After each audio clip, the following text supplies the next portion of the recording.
Hello, everyone, and welcome back to another episode of Mystery Files. I'm James. And I'm Patty. Today's episode is a tough one. It's heartbreaking, disturbing, and honestly, one of the most shocking stories we've come across in a while.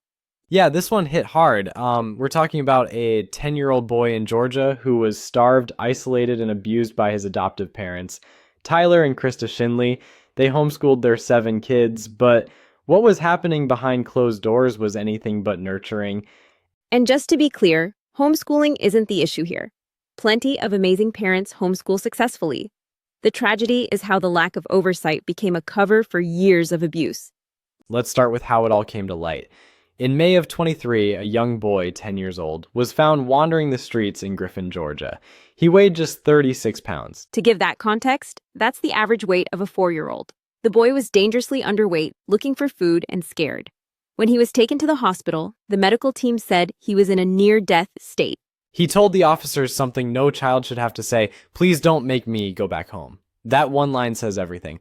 When investigators searched the Schindley home, they were horrified.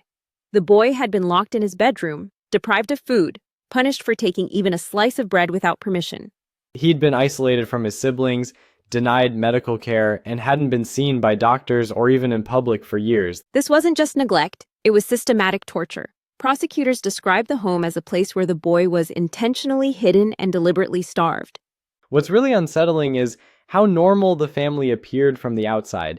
Neighbors didn't report anything unusual, and that's part of why this case is so chilling. It shows how easily abuse can go unnoticed when there's no outside contact. And it wasn't just 1 or 2 red flags. It was a total breakdown in accountability.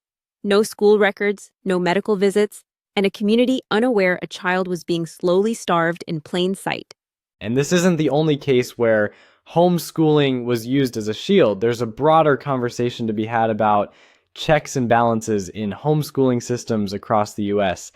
The trial for Tyler and Krista Schindley began with some pretty damning opening statements. But then, something unusual happened. Yeah. After just one day of testimony, the couple abruptly changed course and pleaded guilty to all 19 charges, including attempted murder, child cruelty, false imprisonment, and battery. It was a stunning reversal. And in court, Krista actually stood up and apologized to their children, saying, "I failed you as a mother."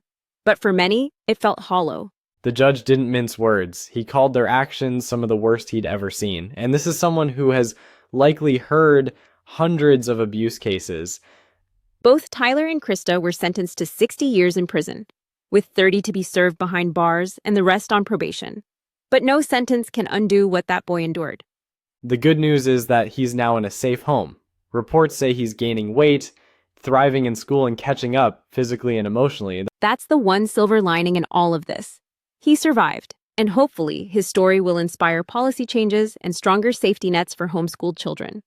This story is a sobering reminder that evil can hide in plain sight, and sometimes the people who are supposed to protect children are the ones causing the harm. If you ever suspect a child is being abused or neglected, say something. You never know. You might be the lifeline they desperately need. As always, thanks for joining us today.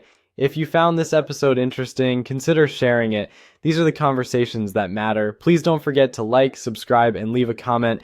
Tell us what mystery you would want us to cover next. Join us next time with more stories that challenge us, haunt us, and make us think. Take care of each other, stay safe, and we'll see you soon.